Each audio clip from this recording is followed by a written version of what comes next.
So, welcome again to commitment 4 of our conscious leadership framework, speaking candidly.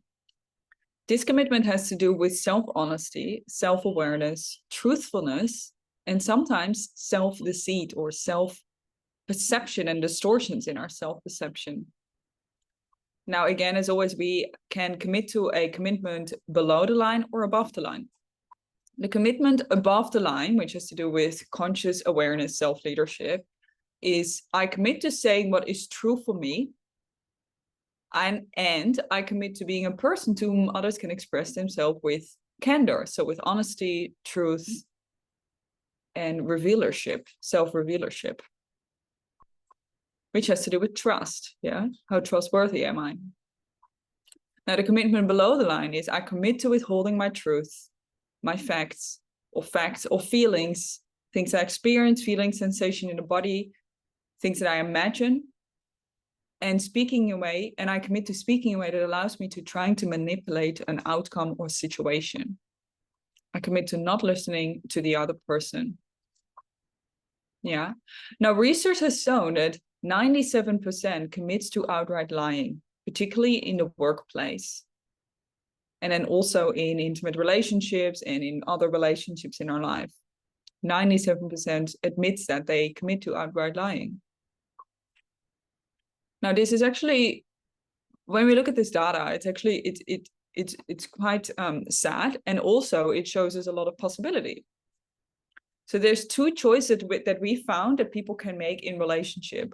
One of them is to reveal more of oneself, to be open, to be truthful, and to be honest with oneself and our own feelings and how we feel in this moment or what we think in this moment. Or to conceal, which has to do with withholding information, withholding our truth, not sharing what we actually think or feel in a particular moment or our perspective on something. So we conceal and then we withhold and we withdraw. Yeah, which I will go to in a bit as to what that looks like specifically. And the two problems that really when we withhold, when we conceal, what that allows for, the two problems that occur is that we are in an energy depletion. So we don't allow energy to naturally flow through us. It's really important in life for any sense of vitality, for any sense of leadership, for any sense of health and vibrancy and possibility and potential in life, and for bringing the fullness of ourselves to the world, that we feel a sense of energy in our being, in our body. Now, when we withhold certain truths, when we don't reveal, when we conceal certain truths, when we maybe distort certain parts of our truth, don't speak what we actually think and feel, and we withhold or withdraw that, we will come into an energy deficit. We will deplete our own energy. If we're open and honest about our truth, we can allow the energy to move through more easily and flowy. And also the second problem, that what happens if we conceal and we withhold and withdraw, is relational disconnection. So when we reveal, what we allow is vulnerability. Yeah, we allow the truth of us to be seen and heard. We also allow the potential for potential rejection. So there's a courage that's involved in that. Courage to be really real, be really true and honest with ourselves and each other. And what happens is a relational disconnection. When we conceal, is a relational disconnection, which can look like boredom. Yeah. Boredom is a really, really strong sign that there's relational disconnection. It might on the surface seem that everything is okay, but actually underneath that, there's no actual intimacy. There's no actual connection here. We're just kind of like in a relationship, in a romantic relationship, we're just kind of like roommates. We're not actually connected, which is boring. Yeah. So boredom is a form of relational disconnection. But it can also cause other problems in a relationship, such as overexpression, which I'll go to in a bit, because the moment we conceal and do that for too long, we withhold our truth for too long, but what can happen is we overexpress and we actually burst out. Yeah, which has to do with nervous system regulation as well, which we refer to in another video as well. But for now, these are the two main problems that occur when we don't reveal our truth, when we don't speak with candidly, and we don't share and express honestly with ourselves and others our truth. And revealing has to do with love. Do we love the other, and do we love ourselves so that we can allow these different parts of ourselves to be revealed? And that might be judgment. There might be, oh, I'm noticing a thought that I'm judging you right now with X, Y, Z. Well, that's a revealing. That's revealing. So actually underneath that, it's coming from a place of love. If we judge our own selves in that, so we push it kind of away, we withhold it, we don't share it with others, and now we get all these layered up dynamics, which makes it more layered and more complex. And now we're even further disconnected from one another and from real connection and intimacy and truth with one another. So that's fear-based, because it's fear-based because we don't allow parts of ourselves to be first and foremost seen to ourselves, and then also to the other, because we might fear rejection, or we might feel like we're not good enough. So the two main wounds that we tend to touch in here is either abandonment and self-worth.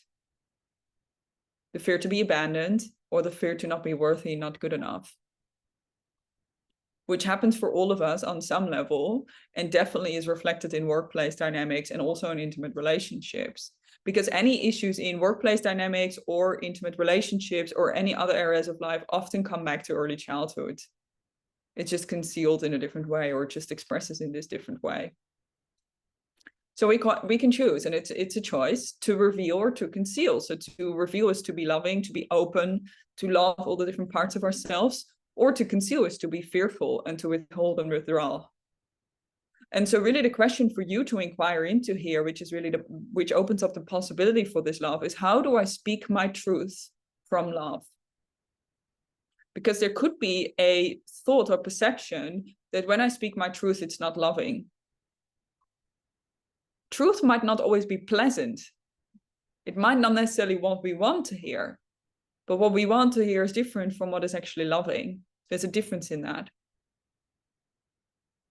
So when it's loving and actually unconditionally loving, it means I speak unconditionally what I'm seeing and hearing in my own self, as well as in the relationship dynamic, for example. And you want to have an agreement with your partners in your business, or your partners in other areas of life, or friends, where this agreement is agreed by the two people, so the two parties involved. If a team agrees upon this, you want to be clear that the whole team is across this and agrees to commit to speaking candidly. There needs to be a mutual understanding and commitment to this commitment for this to really work in a healthy way. We don't want to use it to blame or shame other people into particular things. Hey, you're not speaking the truth. Hey, you're not being honest. What you can say, however, which has to do with revealing, because then we're just pointing and blaming, has to do with revealing, is speak to our own experience. It's undeniable truth. An undeniable truth is how I feel, how I think, and what I experience. No one can say that's not true for you. Well, it's true for me, so that's my truth. And that really has to do with speaking candidly, is to really share my personal truth, our personal truth.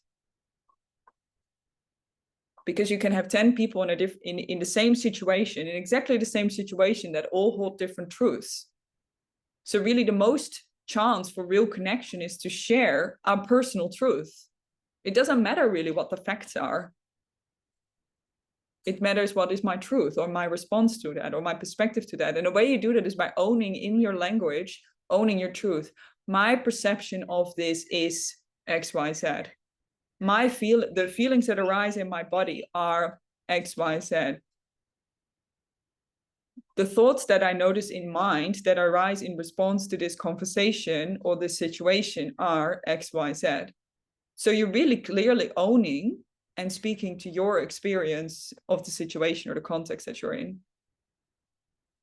In that way, you are being open, and in that way, you're revealing more of yourself, which is you speak from a place of love and truthfulness. Now, there are two spirals that we can go into. On the left-hand side, you see the death spiral of relationship. This comes to the earlier point when we conceal, so we withhold information. When we do that often enough, so we withhold in micro moments, during the day, the week, the year, at some point we withdraw more. So we withdraw more because we withhold more little bits and pieces of information. When we withdraw more, at some point, we start to project that. Now we see the things that we have withhold in ourselves, we haven't owned up to in ourselves, but because we haven't spoken to it clearly and directly and honestly. So we have withdrawn within ourselves, and now we project that out into the world. So often our own projections are a really good indicator of what we haven't owned and honestly looked at in ourselves. So we project it. So how do we reverse this spiral? Is by owning our projections. I really think Maria is very disrespectful. Okay, where am I potentially disrespectful? Where am I potentially doing that same behavior or that same action? Where am I not being really respectful, for example? Or the boss is really being bossy and grumpy today. Okay, where am I sometimes being bossy or grumpy today? Could also be the other way around. Where am I not allowing myself to be bossy or grumpy?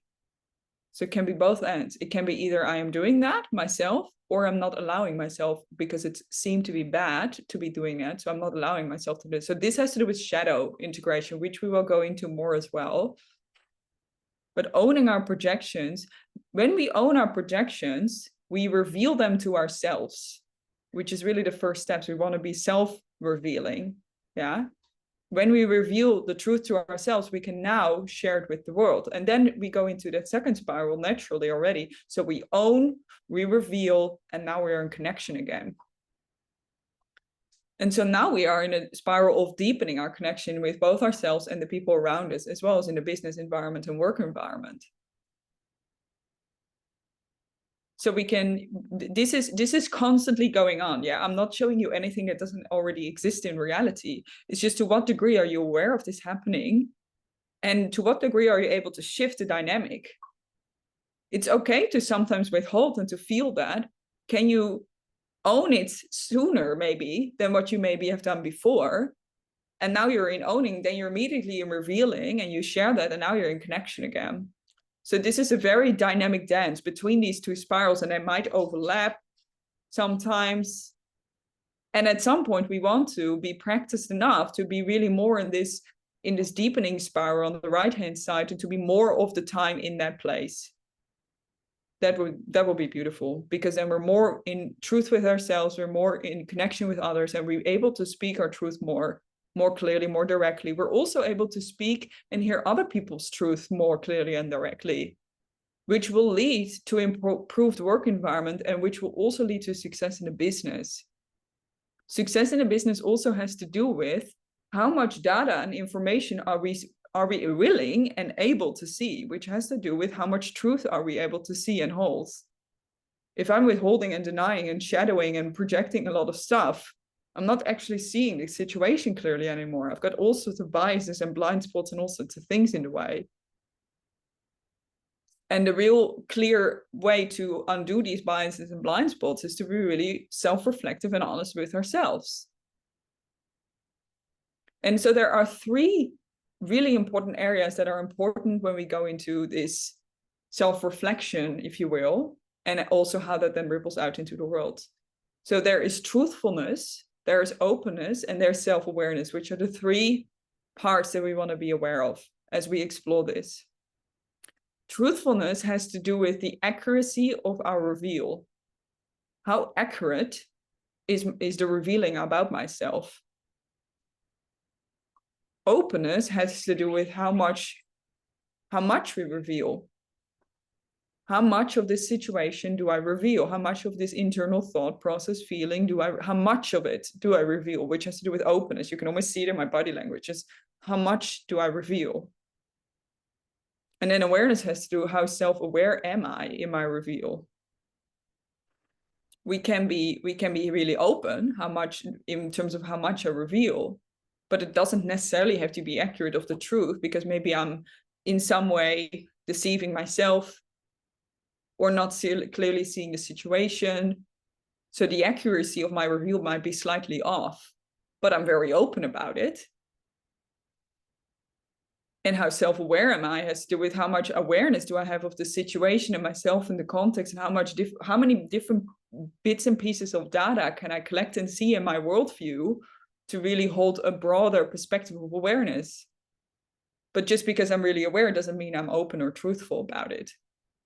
So really the combination of these three things allows us to be speaking and practicing this commitment of candor, of honesty, of openness, both with ourselves and other people, which will deepen our relationships, which will give more natural energy to ourselves and the work environment, which will allow for more creativity, joy, possibility, and play, and will allow for so much more vibrancy in the work environment, in relationships, and in your own self, in your own being. A really important part of this, as we go back here, is this is not only speaking candidly, it's also about listening. As we reveal more of ourselves and we share more of ourselves with the world, we invite other people to do the same, which is a part of that commitment. Yeah, I want other people to express themselves more truthfully to me as well. That's part of my commitment. I need to be able to listen. And to be able to listen, I need to be aware of certain judgments, perspectives, certain feelings and sensations and emotions that come up within myself, so that I can hear and see the other person more clearly. I need to be aware of where I may be projecting my own memories onto this person. How am I, when someone shares, am I hearing what they say? Or am I hearing my own perceptions of what they say? Oh yeah, I recognize that when I had X, Y, Z going on in my life. Now I'm no longer with them anymore. I'm in my own memory or in my own perception of them, of what they share, or some of the content they might share. Can I listen to what they have to say, what language they are using? Are they speaking in I statements? Are they speaking about their own experience? Or are they stating facts? What's the energetic with which they share? What's their body posture, their movements, their breath patterns, their eye? What are their eyes doing? Can I see all of that? Which has to do with awareness. And you need a fair bit of training to really see all of this. It also has to do with curiosity. How curious am I about the reality of this other person? If I go completely blank slate, which is really what listening is about, I have no idea what's going on for this individual. I have no idea what they might be going through, and then get super curious what's really going on here. And then I come with a sense of curiosity and not a sense to fix, to be right, or to come with solutions. If someone comes and you can ask the question, are you coming here to me to share your perspective or your feeling? Are you coming to me with a certain, would you like me to do something with this? Share, find a solution together, or would you like to simply share? And now we're in relationships, now we're in communication and open communication. So speaking candidly has to do with how much am I able to reveal of myself, and how much am I able to see and receive of others? Am I really hearing and receiving other people as they do this for themselves as well? And can I do all of this from a place of love and abundance and sharing? And can I own when I'm not? And can I speak to that then as well? I hope this was useful. Have fun, enjoy, and let us know if you have any questions. Thank you.